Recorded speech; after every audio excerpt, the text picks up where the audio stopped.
오늘 본문의 말씀을 가지고 고난 속에서 선택된 사람이라는 제목으로 같이 말씀을 나누기를 원합니다.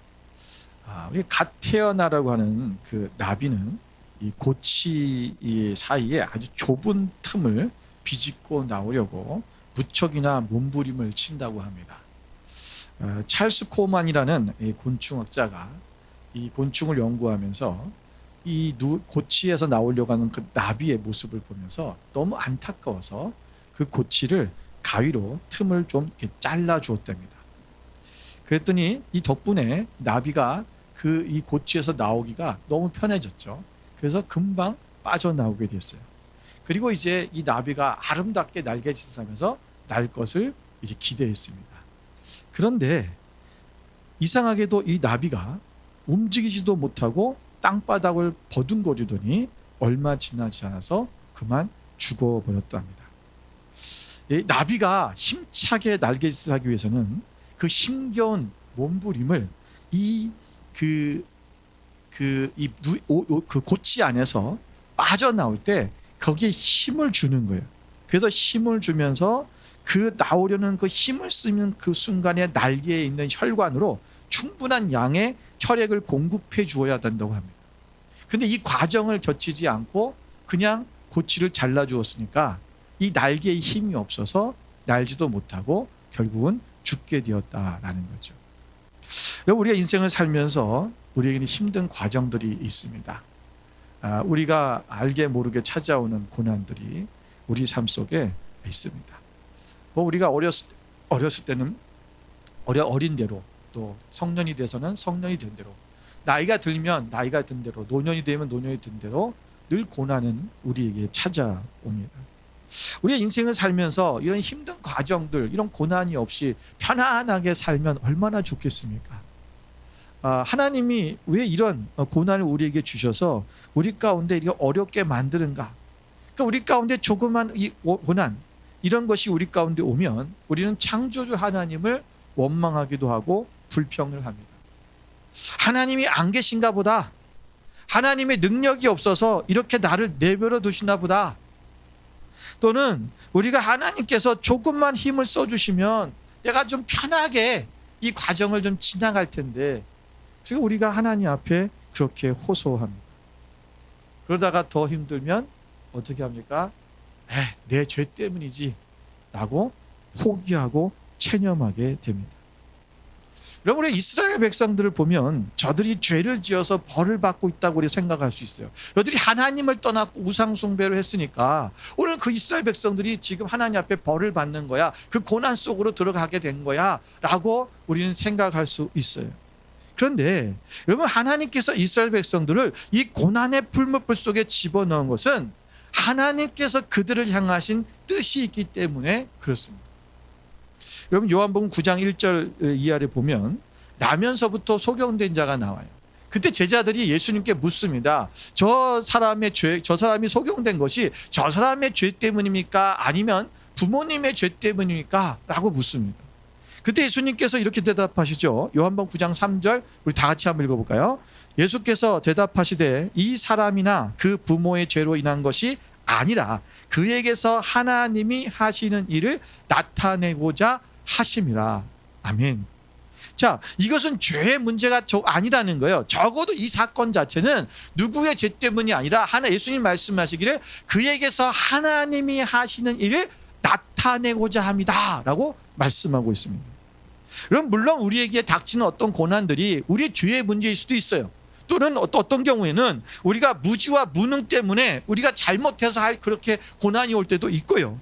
또 우리가 어떤 환경의 요인의 문제 때문에 우리가 어려움을 당할 때도 있습니다. 그러나 이 모든 것 위에 하나님의 능력과 하나님의 지혜, 그리고 하나님의 사랑이 함께하고 있다는 사실을 우리가 믿을 수만 있다면 우리가 문제없이 이 고난을 통과할 수 있게 될 수 있다라는 거죠. 여러분, 이스라엘 백성들을 보십시오. 그들이 애굽에서 약 430년 동안 살았어요. 그들이 요셉이 죽고 난 후에 그들이 노예처럼 그들이 노동자의 삶을 살게 되었습니다. 여러분, 이스라엘 백성들이 왜 갑자기 노예가 됐을까요? 그들이 무슨 잘못을 했나요? 하나님께서 이스라엘 백성들 입장에서 볼 때는 그들이 갑자기 노예가 된 이유는 다른 게 아니에요. 여러분, 성경에는 이렇게 써 있어요. 출애굽기 1장 8절부터 11절에 보면 이렇게 기록되어 있습니다. 요셉을 알지 못하는 새 왕이 일어나 애굽을 다스리더니 그가 그 백성에게 이르되 이 백성 이스라엘 자손이 우리보다 많고 강하도다. 자, 우리가 그들에게 대하여 지혜롭게 하자. 두렵건대 그들이 더 많게 되면 전쟁이 일어날 때 우리 대적과 합하여 우리와 싸우고 이 땅에서 나갈까 하노라 하고 감독들을 그들 위에 세우고 그들에게 무거운 짐을 지워 괴롭게 하여 그들에게 바로를 위하여 국고성 비돔과 람셋을 건축하게 하니라. 여러분, 오늘 이 말씀을 보면 이 출애굽기 안에 이스라엘 백성들이 애굽에서 노예가 된 이유는 이거밖에 없어요. 요셉을 모르는 바로 새 왕이 일어나면서 애굽을 다스리게 되면서 이 백성들이 이스라엘 백성들 자손들이 많아지니까 두려웠다는 거예요. 두려워서 그들을 어떻게 합니까? 자기들의 노예처럼, 그리고 이를 도동을 심하게 시켜서 그들이 반항하거나 또는 자기들과 싸우지 않도록, 반란을 일으키지 않도록 만들겠다라는 거예요. 다른 게 아니라 그냥 이스라엘 백성들이 많고 강화해졌다라는 것입니다. 그냥 두려워졌다는 거예요. 이집트가, 애굽의 왕이 두려운 마음 때문에 그들을 노예처럼 부렸다는 거죠. 여러분, 이스라엘 백성들이 무슨 죄를 지은 것은 아니에요. 그런데 왜 하나님은 그들이 그 애굽에서 노예 생활을 하도록 만드셨을까? 그것은 여러 가지 이유가 있어요. 전에도 한번 제가 말씀을 드렸는데, 그래서 여러분, 이것은 분명한 하나님이 특별하신 뜻이 있다라는 거죠. 그러니까 우리는 어떤 일이 우리 가운데 고난 속에 우리가 들어가게 되면 내 죄 때문인가, 때로는 어떤 무슨 내가 뭔가 잘못했나라는 생각을 할 때가 있어요. 분명히 그럴 수도 있어요. 그런데 그것을 깨닫고 주님 앞에 회개하고 돌이키면 좋겠죠. 그러나 우리의 죄 때문만은 아니라는 거예요.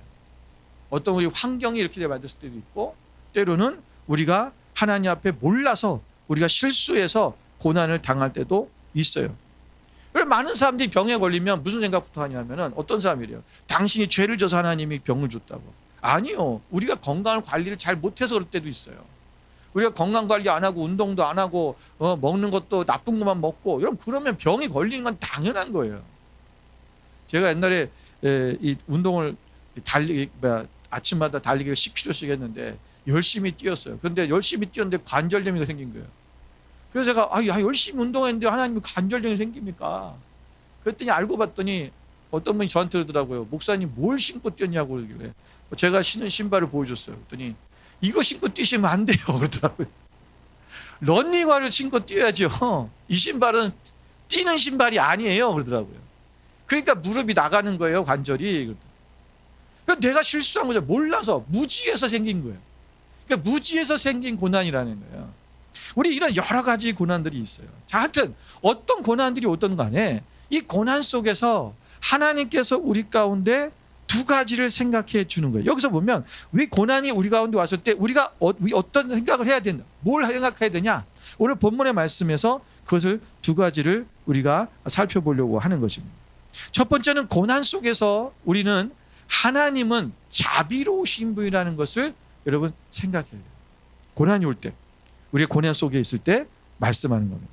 자, 그럼 10절을 보세요. 10절을 보면 보라, 내가 너를 연단하였으나 은처럼 하지 아니하고 너를 고난의 풀무불에서 택하였노라 그랬어요. 여러분, 여기서 보면 하나님께서 오늘 패역한 이스라엘이 견디지 못할 정도로 가혹하게 징계하시지 않았다는 것을 말씀하는 거예요. 무슨 말이냐면 여기 보면 은처럼 하지 않았다 이렇게 얘기하잖아요.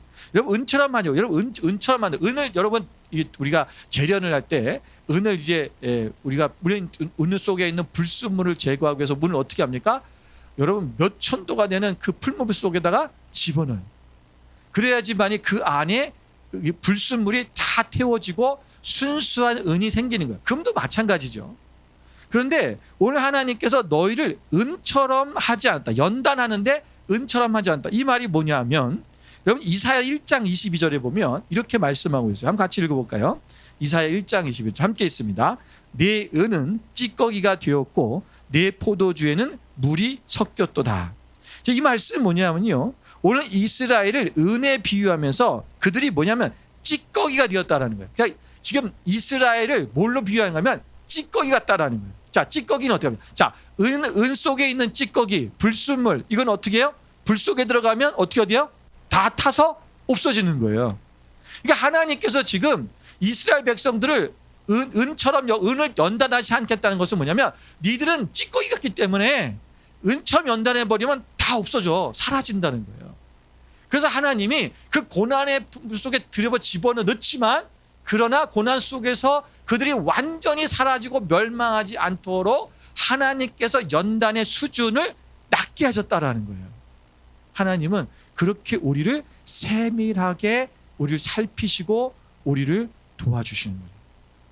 그러니까 우리가 고난이 온다 할지라도 각 사람에게 맞는 고난이 와요. 어린아이는 어린아이에게 맞는 고난이 있죠. 어른은 어른에게 맞는 고난이 있어요. 신앙도 마찬가지예요. 여러분, 우리가 초신자일 때와 그리고 우리가 신앙이 언제 성숙될 때의 고난의 수준이 달라요. 그들이 감당할 수 있을 만큼만 하나님 허락하시는 거예요. 우리 고린도서 10장 13절의 말씀처럼 우리가 시험을 당할 즈음에 하나님이 우리를 또 피할 길을 내신다라고 말씀하셨습니다. 여러분, 오늘 우리 하나님께서 오늘 그 고난의 이 풀무불에서 오늘 본문의 뒤에 후반절에 보면 너를 그 고난의 풀무불에서 택하였다라고 말씀하잖아요. 여러분, 이 택하였다, 너를 택하였다라는 말은 우리가 히브리어로 베아르티카라고 그래요. 이 베아르티카라는 말은 뜻은 뭐냐면은 어떤 이 하나님께서 뽑아내셨다 이런 말이에요. 뽑아내셨다. 여기서 택하다는 것은 무슨 우리가 뭐 하나님께서 선택하셔서 우리가 무슨 너를 사용하겠다 이런 말이 아니라 오늘 그 풀물불에서 하나님이 직접 뽑아내셔서 그 풀물불에 타서 사라지지 않도록 우리를 건져주셨다, 구원하셨다 이런 뜻입니다. 오늘 하나님께서는요, 오늘 이 이스라엘 백성들이 완전히 망하지 않도록 그들의 그 얼마가 아닌 그 민족 자체를 고난의 그 용광로에서 그 풀무불에서 그들을 구출해 내신 것입니다. 여러분, 하나님은 이스라엘이 패역하게 행할 때 그들을 바벨론이라는 그 고난의 풀무불에서 건져주신 거예요. 여러분, 오늘 이스라엘은요, 그들의 하나님이 얼마나 그들이 연약한지를 알고 계셨어요. 그들의 수준에 맞춰서 하나님은 자비와 긍휼을 베푸셔서 연단을 중단하시고 그들을 딱 70년만 그 바벨론의 포로가 되게 하셨다가 그들을 건져 주셨다라는 것입니다. 여러분, 오늘 하나님께서 우리를 때로는 고난의 여정 가운데 들어가게 할 때가 있어요. 혹시 여러분 그 고난의 여정 가운데 계십니까? 오늘 우리가 그 고난 속에 있을 때 하나님은 우리를 절대로 그냥 내버려 두지 아니하시고 또 우리가 너무 힘들어서 이제 포기하고 싶을 정도가 됐을 그때쯤에 하나님께서 우리를 건지셔서 우리를 긍휼과 자비로 우리를 붙들어 주신다는 것을 우리는 기억해야 됩니다. 에스라 9장 13절 말씀 보면 우리 이렇게 말씀이 있습니다. 함께 읽겠습니다. 우리의 악한 행실과 큰 죄로 말미암아 이 모든 일을 당하여 싸우나 우리 하나님이 우리 죄악보다 형벌을 가볍게 하시고 이만큼 백성을 남겨 주셨사오니. 오늘 에스라서도 마찬가지죠.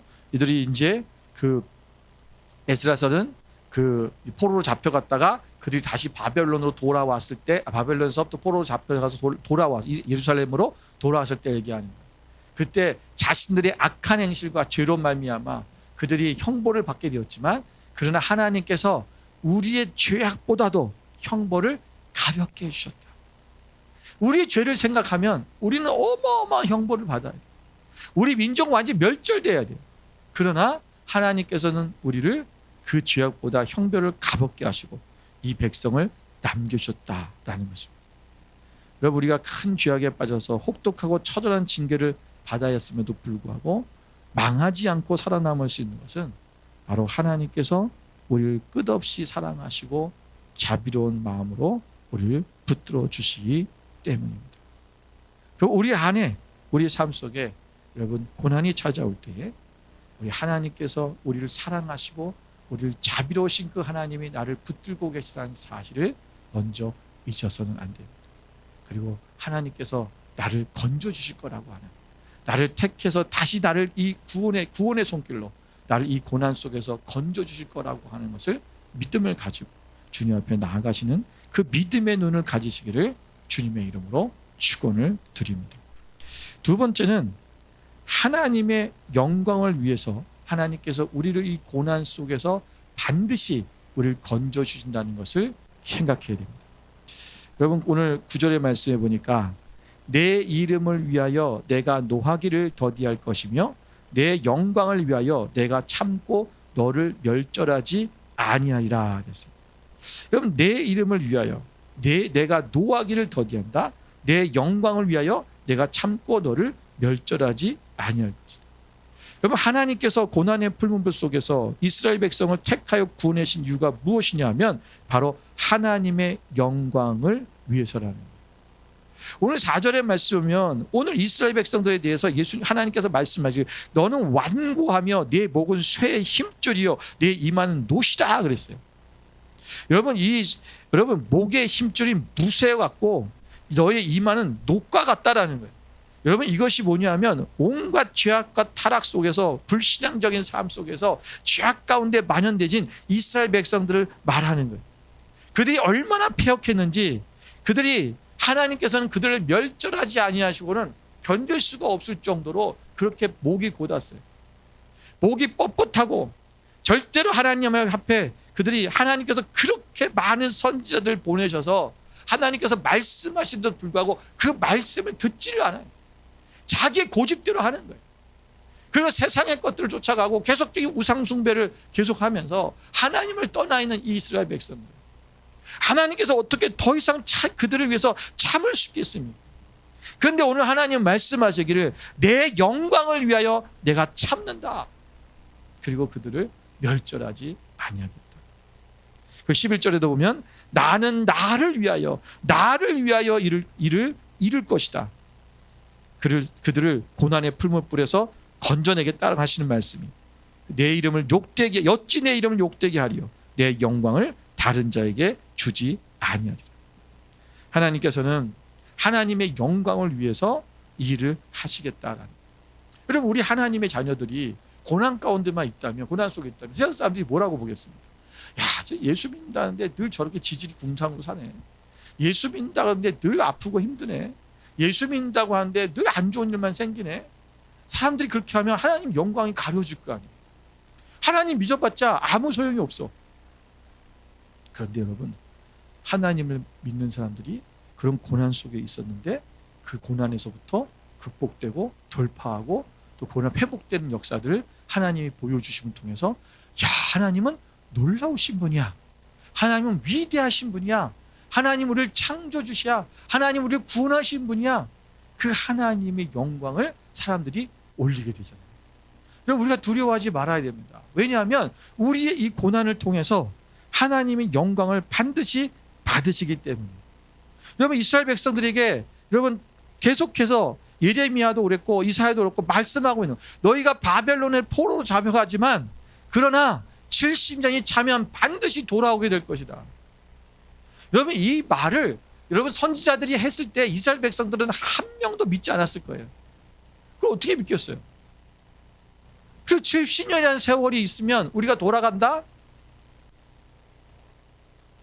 여러분, 근데 세계적인 정황을 봤을 때 지금 바벨론이 어마어마하게 득세를 하고 있었고 또 그런데 지금 페르시아가 또 오고 있어요. 아마 그들이 좀 기대했을지 모르겠어요. 그런데 페르시아가 또 등장하면서 전 세계를 또 쥐어 삼키고 있어요.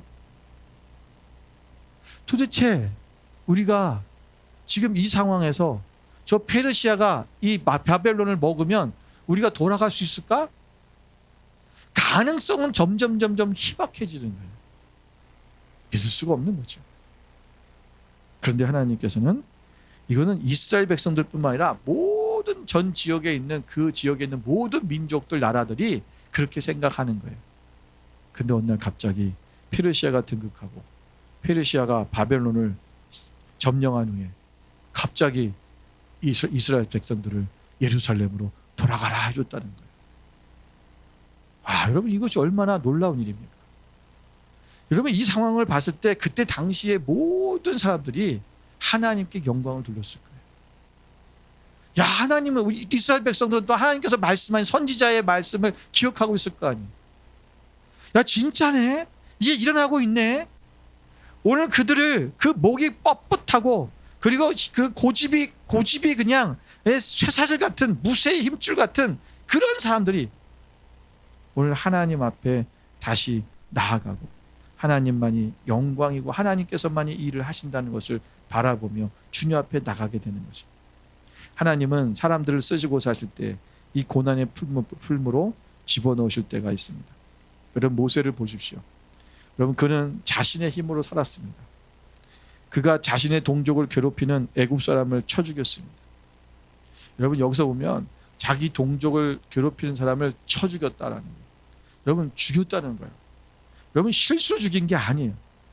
뭐 어떻게 하다 보니까 죽인 게 아니라 그냥 자기가 뭔가 사람을 여러분 죽였다라고 하는 것은요. 내 힘으로 뭔가를 할 수 있다라는 거예요.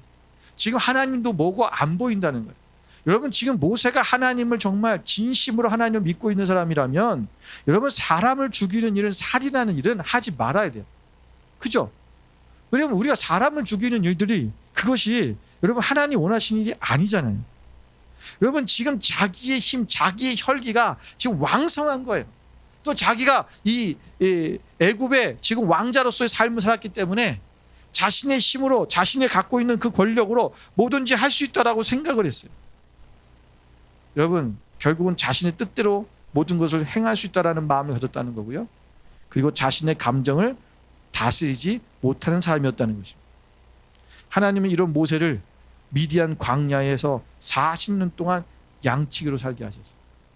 고난 속으로 집어넣은 거예요. 무슨 양치기의 삶이 무슨 그렇게 고난일까. 우리가 생각해 보면 다윗도 양치기로 살았고 또 뭐 아브라함, 이삭, 야곱 다 양치기였는데 요셉도 마찬가지고. 근데 모세가 무슨 이렇게 뭐 양치기가 된 것이 이게 고난인가? 그렇게 별로 고난 같지 않게 느껴지잖아요. 근데 여러분 생각해 보세요. 여러분 모세는요. 그가 어머니로부터 자기 어머니로부터 젖을 뗀 이후부터 왕궁에 살았습니다. 애굽의 왕궁에서. 그는 거기서 자랐고요. 거기서 장성했고요. 지금 나이가 몇 살이 된 거야? 40이 됐어요. 여러분 거의 40년의 세월, 적어도 5살이 젖됐다고 하셔도 35년의 세월을 애굽의 왕궁에서 자랐어요. 여러분 이 사람에게 있어서 여러분 광야에서 양치기 삶은요 고난인 거예요. 제가 지난 우리 금요일 날 우리 학생들 뉴스 학생들을 보고 뮤지컬을 하나 봤어요. 모세라는 뮤지컬인데 여러분 그 사이트 앤 사운드라고 하는 티에터가 있어요. 사이트 앤 사운드라고 해서 성경의 스토리만 뮤지컬로 하는 사이트인데 거기 여러분 9불 90센트 되면 한번 이렇게 한 개를 볼 수 있어요. 3일 동안 볼 수 있는데 그 이제 아이들하고 그걸 같이 하나 봤는데 그 모세에 대해서 봤거든요. 제가 그걸 보면서 이걸 본 거예요. 성경에서 탈당 볼 때 저는 제가 그 뮤지컬을 하나씩 볼 때마다 늘 인사이트가 하나씩 있어요. 이제 이번에는 제가 3개 인사이트를 받았는데 여러분 한번 보세요. 9불 90이 아깝지가 않은 뮤지컬인데 저는 그 극장에서 직접 가서 본 적이 있는데 요셉에 대해서 그때 봤거든요. 미국에 있는데 미국에 그 시애터가 3개가 있어요. 3개 지역에 있는데 굉장히 큽니다. 근데 하여튼 그걸 보는데 무슨 말이냐면 모세가 자기의 장인이 이제 그 자기 딸들을 도와주잖아요. 그래서 우리랑 같이 살자라 그래요. 근데 모세가 그들을 만나는 순간부터 뭐냐면 그 양치기들의 냄새 때문에 역겨워요. 이런 장면이 나오는 거예요. 저는 이거 생각을 못 해봤거든요. 모세가 양치기가 된 것이 이게 쉬운 일이었냐. 그러니까 모세가 다 양치기 싫다는 거예요. 자기는 못하겠다는 거예요. 냄새나고 이런 데서 내가 어떻게 사냐는 거예요. 여러분 지금 자기 갈 데도 없어요. 그런데 그 자기를 받아주는 그 사람들을 거부해요. 왜? 이 양치기 냄새가 싫은 거예요. 일단은. 여러분 우리도 시골에 가면 짐승들 냄새 막 이런 짖잖아요. 막 싫잖아요. 여러분 오늘 요셉이 아니라 모세의 입장에서는 이 미디안 광야에서의 양치기의 삶은 어마어마한 고난의 삶이었어요. 여기서 40년 동안 사는. 그래서 모세를 하나님께서는 거기서 다시 고난에서 택해내시고 그를 하나님의 종으로 사용하시잖아요. 그래서 뭘 위해서 하는가? 하나님의 영광을 위해서. 반드시 하나님은 하나님의 영광을 위해서 그 사람들을 고난 속에 있지만 그를 반드시 이끌어내신다라는 거예요. 여러분 고난의 풀무에서라도 우상을 버리게 되고 여러분 하나님께 돌아오게 되고 순수하게 됩니다. 오늘 이스라엘 백성들이 풀무불로 온갖 찌꺼기와 불순물을 다 태워버리시고 오늘 하나님께서 내가 버리지 못한 것을 하나님께서 버리게 하시고 내가 이래서는 안 되지 하면서도 미적거리고 있을 때 하나님께서 탁 끊어주시고 내가 끊지 못하고 있는 못된 버릇들을 끊어주시는 하나님, 그것을 위해 우리를 고난의 속으로 들어가게 하시는 거예요. 어떤 사람은 사업이 망하게 하셔서 돌아오게 하신 자 있고 어떤 사람은 병에 걸려서 하나님께 돌아오게 하는 경우도 있고 어떤 경우는 자신의 환경과 이런 관계 속에서 여러 가지 힘든 일들 때문에 하나님께도 돌아오게 하시는 하나님의 역사가 있어요. 여러분 하나님께서 우리를 정신 차리게 해주시는 것입니다. 왜? 하나님의 영광을 위해서. 우리가 이 고난의 속에서 우리의 가치관들이 바뀌어지고 하나님께서 원하시는 것이 무엇인가를 우리가 다시 한번 거기서 깨달았고 주님 앞에 돌아온 역사들이 일어나게 되는 것입니다. 여러분 욥기 23장 10절에 보면 욥은 이렇게 고백합니다. 그러나 내가 가는 길을 그가 아시나니 그가 나를 단련하신 후에는 내가 순금같이 되어 나오리라. 여러분 우리가 하나님께서 내가 가는 길을 그가 아신다라는 거예요. 자 여러분 그런데 오늘 이 말씀이 우리가 이 말씀은 참 많이 알아요. 그죠? 그리고 이 말씀 우리가 어디 이렇게 막 표구에서 놓은 데도 있고 어디가 많이 보이기도 하고 또 말씀도 많이 들었어요. 그런데 이 앞에 있는 말씀이 뭔지 사람들이 잘 몰라요. 자, 이 앞에 8절 9절을 같이 한번 읽어보겠습니다. 함께 읽습니다. 8절 9절. 그런데 내가 앞으로 가도 그가 아니 계시고 뒤로 가도 보이지 아니하며 그가 왼쪽에서 일하시나 내가 만날 수 없고 그가 오른쪽으로 돌이키시나 배울 수 없구나. 자, 이 말씀을 하면서 뭐란 거예요? 그러나 내가 가는 길을 그가 아시나니. 오늘 욥이 지금 앞으로 가도 뒤로 가도 지금 왼쪽으로 가도 오른쪽으로 가도 하나님이 없다라는 거예요. 여러분 이 욥의 지금 고난이 얼마나 극심한지 하나님이 보이지가 않아. 자기가 살아날 소망이 없어요. 그런데 그 순간 뭐라고 합니까? 그러나 하나님께서 내가 가는 길을 아신다. 오늘 하나님은 나를 반드시 나를 단련하시는 이 고난 속에서 나를 단련하신 후에 나를 순금같이 되어 나오게 할 것이다. 나를 그 고난의 속에서 나를 택하셔서 나를 뽑아내시고 다시 일으키실 것이다. 그리고 하나님 앞에 영광되게 할 것이다. 오늘 욥의 고백인 거예요. 여러분 오늘 우리가 하나님 안에서 우리가 때로는 이런 욥과 같은 상황들이 우리 삶 가운데 있을 때가 있습니다. 어떻게 해야 될까? 무엇을 해야 될까? 정말 하나님 음성이 들리지도 않고 하나님이 보이지도 않고 지금 하나님 나와 함께 계신가라는 생각이 들 때도 있어요. 여러분 그때 오늘 이 욥의 고백을 기억하시길 바랍니다. 그가 내가 가는 길을 아신다. 그 말은 오늘 그분이 나와 함께 하실 것이고 그리고 그분은 다시 나를 단련하신 후에는 나를 순금같이 나를 쓰시게 것이다. 오늘 하나님의 영광을 위해 우리를 단련하신 것입니다. 우리를 더 잘 쓰시기 위해서 더 훌륭하게 쓰기 위해서 더 하나님께 영광되게 하기 위해서 오늘 하나님께 더 우리를 위대하게 쓰시기 위해서 오늘 우리를 훈련시키시는 것입니다. 여러분 훈련의 과정이 있다면 여러분 담대하십시오. 여러분 이스라엘 백성들이 고린도서 10장 31절에 보면 사도 바울은 이렇게 고백합니다. 그런즉 너희가 먹든지 마시든지 무엇을 하든지 다 하나님의 영광을 위하여 하라. 오늘 우리가 우리의 모든 것 여러분 이것은요 먹든지 마시든지 무엇을 하든지 여기서 무엇을 하든지 하는 것은 모든 걸 얘기합니다. 이 모든 것에는 고난도 포함된 거예요. 우리가 고난 가운데도 뭘 위해서? 하나님의 영광을 위해서. 우리는 여러분 다른 어떤 좋은 일들, 우리에게 기쁜 일들, 뭔가 되어지는 일들, 그런 것들만, 내가 원하는 일들만 일어날 때 그것이 하나님 영광을 위해서 하는 것이 아니라 좋지 않은 우리 가운데 고난 속에 우리가 있는 이 상황도 하나님의 영광을 위해서 하는다는 것을 우리는 기억해야 됩니다. 여러분, 홍해바다 앞에서 좌절하며 죽게 되었다고 모세를 원망하던 이스라엘 백성들에게 모세는 이렇게 말합니다. 여러분, 출애굽기 14장 13절 말씀을 같이 보겠습니다. 함께 있습니다. 모세가 백성에게 이르되 너희는 두려워하지 말고 가만히 서서 여호와께서 오늘 너희를 위하여 행하시는 구원을 보라. 너희가 오늘 본 애굽 사람을 영원히 다시 보지 아니하리라. 그들이 하나님의 도우심으로 애굽을 탈출했습니다.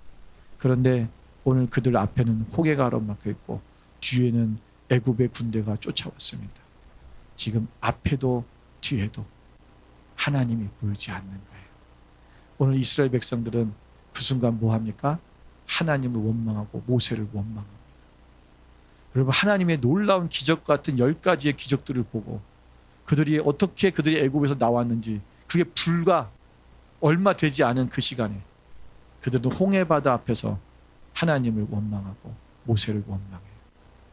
여러분, 그때 모세가 이들에게 말하는 말이 뭐냐면, 오늘 너희는 두려워하지 말고 가만히 서서. 여러분, 이 가만히 서서, 왜 한국말로 이걸 표현을 이렇게 썼는지 모르겠어요. 번역을.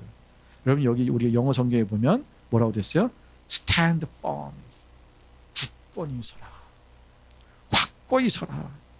너희가 두려워하지 마라. 주저앉지 말아라. 포기하지 말아라. 낙심하지 말아라. 일어서라. 그리고 하나님 앞에 서 있어라. 굳건히 서라. 그건 무슨 말이냐면, 우리의 믿음이 어떤 고난이 우리 가운데 있을 때 우리도 모르게 다리에 힘이 풀려요. 주저앉고 싶은 거예요.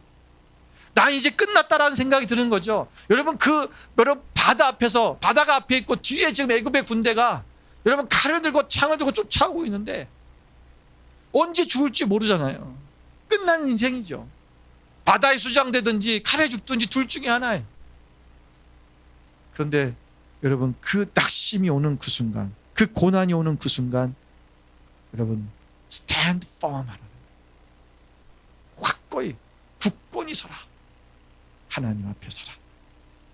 여러분, 우리가 하나님께서 우리의 고난 속에서 하나님께서 반드시 우리를 택하여 빼내어 주실 것입니다. 오늘 자비로우신 그 하나님께서 하나님의 영광을 위해서 말입니다. 그 하나님을 굳건히 붙잡고 오늘 믿음으로 나아가는 여러분 되시기를 주님의 이름으로 축원을 드립니다. 우리 함께 기도하겠습니다.